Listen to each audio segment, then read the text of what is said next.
ഹരി ഓം. ദശകം 42 ശകടാസുരവധം. ശ്ലോകം 1. കദാപി ജന്മർക്ഷദിനേ തവ പ്രഭോ നിമന്ത്രിതജ്ഞാതിവധൂമഹീസുരാ മഹാനസസ്ത്വാം സവിധേ നിധായ സാ മഹാനസാദോ വവൃതേ വ്രജേശ്വരീ. പദങ്ങളെ ഒന്ന് പിരിച്ചു നോക്കാം. കഥാ അപി കഥാപി ജന്മ ഋക്ഷ ദിനേ ജന്മർക്ഷദിനേ ജന്മ ഋക്ഷ ഋഷി എന്നെഴുതുന്ന ആണ് പിരിക്കുമ്പോൾ ഉള്ളത്. ജന്മ ഋക്ഷ ദിനേ നമ്മൾ ചേർത്ത് വായിക്കുമ്പം അത് ജന്മർക്ഷദിനേ ജന്മ ഋക്ഷ ദിനേ ജന്മർക്ഷദിനേ. മറ്റേത് ഇറുവാണ്. ഇറു ജന്മ ഇറുക്ഷ. കദാപി ജന്മർക്ഷദിനേ തവ പ്രഭോ നിമന്ത്രിത ജ്ഞാതി വധൂ മഹീസുരാ. അതുപോലെ മഹീസുരാഹ അവിടെ വിസർഗം വേണ്ട. നിമന്ത്രിത ജ്ഞാതി വധൂ സുരാ വിസർഗം പതുക്കെ പെൻസിൽ വെച്ച് ഒന്ന് മാറ്റി വെച്ചാൽ മതി.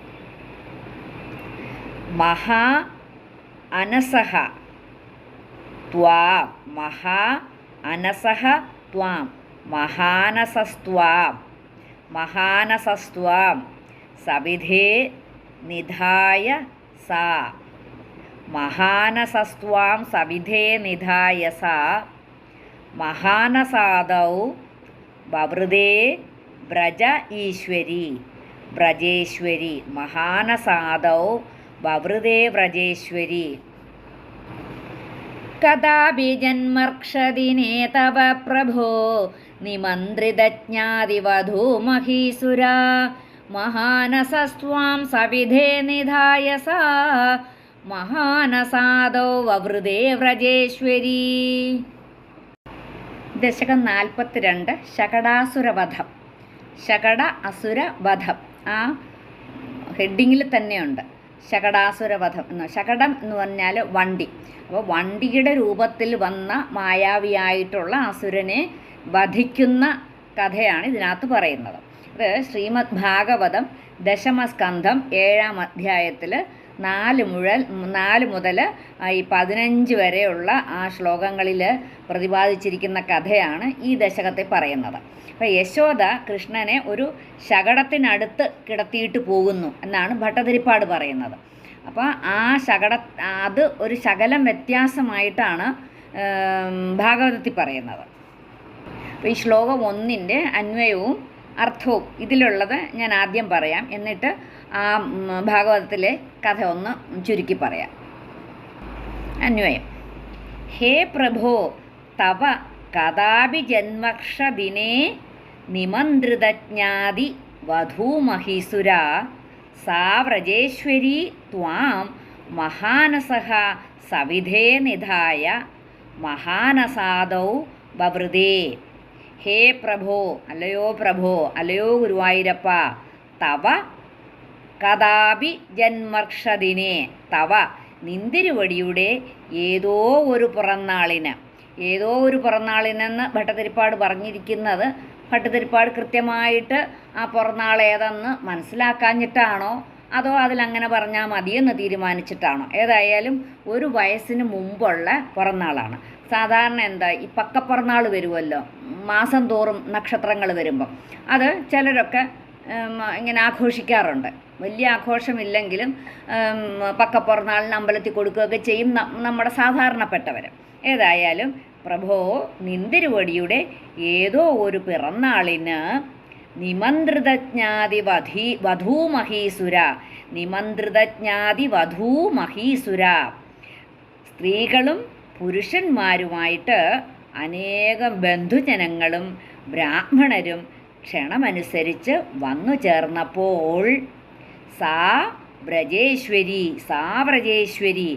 ആ ഗോകുല നായികയായ യശോദ ത്വാം മഹാനസഃ സവിധേ നിധായ ഗോകുല നായികയായ യശോദ അങ്ങയെ ഒരു വലിയ വണ്ടിയുടെ അടുത്ത് കിടത്തിയിട്ട് സാ വ്രജേശ്വരി ത്വാം മഹാനസഹ സവിധേ നിധായ. ഗോകുലനായികയായ യശോദ അങ്ങയെ ഒരു വലിയ വണ്ടിയുടെ അടുത്ത് കിടത്തിയിട്ട് മഹാനസാദോ വവൃതേ, അടുക്കളയിലും മറ്റും നടന്ന് പലതും ചെയ്തുകൊണ്ടിരുന്നു. മഹാനസാദോ വവൃതേ, പല ജോലികളിലും ഏർപ്പെട്ടിരുന്നു. അപ്പോൾ അങ്ങയുടെ ഒരു പക്കപ്പിറന്നാൾ ദിവസം ബ്രാഹ്മണരെയും സ്ത്രീകളെയും ബന്ധുജനങ്ങളെയും ഒക്കെ ക്ഷണിച്ചിരുന്നു. അതിഥികൾക്ക് വിരുന്നൊരുക്കുവാനായിട്ട് പോയ യശോദ അടുക്കളയുടെ അടുത്ത് വെച്ചിരുന്ന ഒരു ശകടത്തിൻ്റെ ഒരു വണ്ടിയുടെ അരികത്ത് അങ്ങയെ കിടത്തി എന്നാണ് ഭട്ടതിരിപ്പാട് പറയുന്നത്.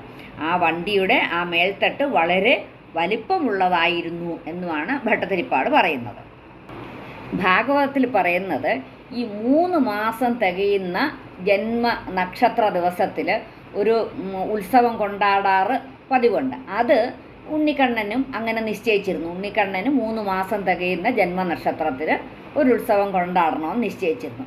അപ്പോൾ അതെന്തിനെന്ന് വെച്ചാൽ ഈ മലന്ന് കിടക്കുന്ന കുട്ടികൾ കമഴാൻ ആരംഭിക്കുമ്പോൾ ഒരു ഉത്സവം കൊണ്ടാടുക പതിവുണ്ട്. അപ്പോൾ അതിന് കുട്ടിയെ പുറത്തിറക്കുന്ന ഉത്സവം എന്നും പറയാറുണ്ട്. അതിന് വേണ്ടിയിട്ട് നടത്തുന്ന ഉത്സവമാണ്. അതിന് പറയുന്നതാണ് അംഗപരിവർത്തനം എന്നാണ് പറയുന്നത്. അപ്പോൾ കുട്ടികൾ കിടന്ന ദിക്കിൽ നിന്ന് അല്പം ഒന്ന് ഉയർന്ന് കമഴാനായിട്ടുള്ള ആ ഒരു ശക്തി ഉണ്ടായി എന്നുള്ളത് ആ മാതാപിതാക്കന്മാർക്കുണ്ടാകുന്ന ആ ഒരു സന്തോഷം നാട്ടുകാരെ അറിയിക്കുക, അത്രയാണ് അതിൻ്റെ ഉദ്ദേശം. അപ്പോൾ അതിന് ബന്ധുക്കൾക്കും ബ്രാഹ്മണർക്കും മറ്റ് ഭക്ഷണാദികളൊക്കെ കൊടുത്ത് സന്തോഷിപ്പിക്കുക, പിന്നെ സത്ക്രിയകളൊക്കെ നടത്തുക. അങ്ങനെ ആണ് ഈ ഉത്സവം കൊണ്ടാടുന്നത്. അപ്പോൾ ഇത് ഈ രോഹിണി നക്ഷത്രത്തിൻ്റെ അന്ന് തന്നെ വരികയും 3 മാസം തികയുകയും ചെയ്യുകയും ചെയ്തു. രണ്ടും കൂടെ ഒരുമിച്ച് വന്നു. അപ്പോൾ കുട്ടി കമഴാൻ തുടങ്ങിയതും അത് 3 മാസത്തിൽ. അപ്പോൾ ഈ 3-ാം മാസം രോഹിണി നക്ഷത്രത്തിലാണത് സംഭവിക്കുകയും ചെയ്യുന്നത്. അപ്പോൾ രണ്ടും കൂടി ഒരു ദിവസം ആയതിനാൽ അന്നത്തെ ദിവസം അവർ വളരെ ആഘോഷമാക്കി. അന്ന് വാദ്യക്കാരും പാട്ടുകാരും വലിയ ബ്രഹ്മവിത്തുക്കളായിട്ടുള്ള പല വിദ്വാൻമാരും വന്ന് അവരവരുടെ വാദ്യഗീതങ്ങളും ഒക്കെ പ്രയോഗിച്ചു തുടങ്ങി. പിന്നെ വ്രജത്തിലുള്ള സകല സ്ത്രീകളും വന്നിട്ടുണ്ട്. അവരുടെ മധ്യത്തിൽ ഇങ്ങനെ യശോദ കുട്ടിയെ എടുത്തുകൊണ്ടുവന്ന് കിടത്തിയിട്ട് കുളിപ്പിക്കുക. പിന്നെ അത് ഈ ഇങ്ങനെ ആ കുളിപ്പിക്കുക അതൊക്കെ നടത്താനുള്ള ആ ഒരു അധികാരം സ്ത്രീകൾക്കാണുള്ളത്. അപ്പം പ്രത്യേകിച്ച് ഈ കുഞ്ഞിനെ വ്രജവാസികൾക്കെല്ലാം ഭയങ്കര ഇഷ്ടവുമാണല്ലോ. അപ്പം അങ്ങനെ ആ കുട്ടിയെ കുളിപ്പിച്ച്, ഉണ്ണിക്കണ്ണനെ കുളിപ്പിച്ച്, അതിന് പറയുന്ന ഗോരോചനം എന്ന് പറയും. ആ ഗോരോചനം മുതലായിട്ടുള്ള ആ കുറിക്കൂട്ടുകൊണ്ട് പൊട്ടും തൊടിയിച്ച് ബ്രാഹ്മണർക്ക് മൃഷ്ടാന്നം കൊടുത്തു. പിന്നെ വിശേഷ വസ്ത്രം കൊടുത്തു, മനോഹരങ്ങളായ പൂമാലകൾ, പിന്നെ വലിയ ഒരുപാട് പാല് കറക്കുന്ന കടിഞ്ഞൂൽ പറ്റ പശുക്കൾ, അങ്ങനെ ഒരുപാട് വേണ്ട കാര്യങ്ങളെല്ലാം കൊടുത്ത് അവരെ സത്കരിച്ചു. പിന്നെ അവർ വന്ന് കുട്ടിക്ക് വേണ്ടുന്ന ഈ രക്ഷാബന്ധം മുതലായവയൊക്കെ ചെയ്യും, കുഞ്ഞിന് കണ്ണ് കിട്ടാണ്ടിരിക്കാൻ വേണ്ടിയിട്ട്. അപ്പോൾ ഇത്രയൊക്കെ ചെയ്ത് കഴിഞ്ഞപ്പോഴത്തേനും എന്ത് ചെയ്തു, കുട്ടി മടിയിലിരുന്ന് അങ്ങ് പതുക്കെ അങ്ങ് ഉറങ്ങിപ്പോയെന്നാണ് പറയുന്നത്. ഉറങ്ങി കണ്ണടച്ചു. അപ്പോൾ ആ ഉണ്ണിക്കണ്ണൻ്റെ മൃദുവായിട്ടുള്ള ശരീരത്തിൽ ഈ അഭിഷേചാനാദികളും അതൊക്കെ ചെയ്തപ്പോഴത്തേനും കുഞ്ഞങ്ങ് തളർന്ന് സുഖിച്ച് ഉറക്കത്തിലേക്ക് പോയിരുന്നു. അപ്പോൾ കുഞ്ഞ് ഉണരാതെ പതുക്കെ, നമ്മളാണെങ്കിലും അങ്ങനെയല്ലേ, കുഞ്ഞ് ഒന്ന് ഉറങ്ങി കിട്ടാനായിട്ട്. അപ്പോൾ അടുക്കളയിൽ ജോലിയൊക്കെ ഉണ്ടെങ്കിൽ നമ്മളെന്തോന്ന് ചെയ്യും, ഉറങ്ങി കിടക്കുന്നതിന് പതുക്കെ അനക്കാതെ കൊണ്ട് ആ തൊട്ടിലോട്ട് കിടത്തും. അതുപോലെ യശോദ മെല്ലെ കൊണ്ട് കുട്ടിയെ കൊണ്ട് കിടത്തി. ഈ അങ്ങനെ കുഞ്ഞിനെ കൊണ്ട് കിടത്തി കഴിഞ്ഞിട്ട് അടുക്കളയിൽ പല കാര്യങ്ങൾക്കുമായിട്ട് യശോദ അങ്ങ് പോയി. എന്നുവെച്ചാൽ എല്ലാവരെയും വിളിച്ചിരിക്കുകയല്ലേ. അപ്പം അവർക്കൊക്കെ എന്തെങ്കിലുമൊക്കെ ആഹാരങ്ങളുമൊക്കെ കൊടുക്കണമെന്നുണ്ടെങ്കിൽ ആ ജോലിയിൽ ഏർപ്പെട്ടിരിക്കുകയാണ്. അപ്പോൾ അതിനിടയ്ക്ക് എന്ത് ചെയ്തു, ആ ജോലിയിൽ ഏർപ്പെട്ടിരുന്ന സമയത്ത് കുഞ്ഞ് കരയുവാൻ തുടങ്ങി. ആ കുഞ്ഞ് കരയുന്നത് യശോദ ഒരു ശകലവും കേട്ടില്ല. ഒന്നാമത്തെ കാര്യം, അവിടെ ആൾക്കാരുടെ ബഹളമാണ്. സ്ത്രീകളും പുരുഷന്മാരും ബ്രാഹ്മണാദികളും ഒക്കെ വന്ന് ഭയങ്കര ബഹളത്തിലാണ്. അപ്പോൾ കുട്ടി കരഞ്ഞത് യശോദ കേട്ടേയില്ല. അപ്പോൾ മുലപ്പാലിന് വേണ്ടി കരഞ്ഞതാണെങ്കിൽ കൂടെയും അത് എത്രയും പെട്ടെന്ന് കൊണ്ടുപോയി കൊടുക്കുകയല്ലേ ചെയ്യുന്നത് യശോദ. ആ കുട്ടി കരയുന്നത് കേട്ടേയില്ല. അപ്പോൾ ഇതെന്ത് ചെയ്തു, ഈ കുഞ്ഞ് കുറേ കരഞ്ഞിട്ടും കേൾക്കാത്തതാണ്. കുഞ്ഞ് കാല് മേളോട്ട് അടിച്ച് കരഞ്ഞു എന്നാണ് പറയുന്നത്. കാല് മേളോട്ട് അടിച്ചടിച്ച് കരഞ്ഞു എന്ന്. അപ്പോൾ സാധാരണ കുട്ടികൾ അങ്ങനെ വിശന്ന് കഴിഞ്ഞ് കുറേ കരഞ്ഞിട്ട് കേൾക്കുന്നില്ലെങ്കിൽ അവർ കാലും കയ്യും ഒക്കെ ഇട്ട് അടിച്ച് കരയും. അപ്പോൾ അങ്ങനെ 2 കാലുകളും മേൽപോട്ട് പൊക്കി എറിഞ്ഞ് കരഞ്ഞു എന്നാണ് പറയുന്നത്. അപ്പോൾ ഈ വന്നവരെയെല്ലാം വേണ്ട വിധം സ്വീകരിക്കാൻ വേണ്ടിയിട്ട് ഈ സത്കാര വിഷയത്തിൽ കൂടുതൽ ശ്രദ്ധ ഉണ്ടായിരുന്ന കാരണം കുഞ്ഞ് കരഞ്ഞത് ഒട്ടും തന്നെ യശോദ കേട്ടില്ല. അപ്പോൾ ഈ കാല് പൊക്കി ഇങ്ങനെ കരഞ്ഞത് ഈ ശകടാസുരനെ കൊല്ലുവാൻ വേണ്ടിയിട്ട് തന്നെ എന്നാണ് ബ്രഹ്മാണ്ഡ പുരാണത്തിൽ പറഞ്ഞിരിക്കുന്നത്. അപ്പോൾ മായാരൂപേണ വന്നു നിന്ന വണ്ടിയുടെ താഴത്തുള്ള തൊട്ടിലാണ് കുട്ടിയെ കിടത്തിയതെന്ന് നമ്മൾ ഊഹിക്കണം. കാര്യം എന്നാന്ന് വെച്ചാൽ അല്ലാതെ ഒരു വണ്ടിയുടെ കീഴെ കൊണ്ട് യശോദ കിടത്തത്തില്ലല്ലോ. അപ്പോൾ വാസ്തവത്തിൽ ഇത് മായാരൂപേണ വന്നത് കാരണം ബാക്കിയുള്ളവരുടെ കണ്ണിന് ഈ ശകടത്തിനെ കാണാൻ സാധിക്കത്തില്ല. അപ്പോൾ ഉണ്ണിക്കണ്ണൻ്റെ തൊട്ടിൽ കെട്ടിയിരുന്നത് അവിടെയാണ്. അപ്പോൾ ആ ഉണ്ണിക്കണ്ണൻ്റെ തൊട്ടിലിൻ്റെ അടുത്താണ് മായാരൂപേണയുള്ള ആ ശകടം വന്ന് നിന്നത് എന്ന് നമ്മൾ മനസ്സിലാക്കണം. യശോദ അവിടെ കിടത്തുമ്പോഴത്തേനും യശോദയുടെ കണ്ണിന് ആ ശകടത്തിനെ കാണാൻ സാധിക്കത്തില്ല എന്നുള്ളതാണ് നമ്മളവിടെ മനസ്സിലാക്കേണ്ടത്.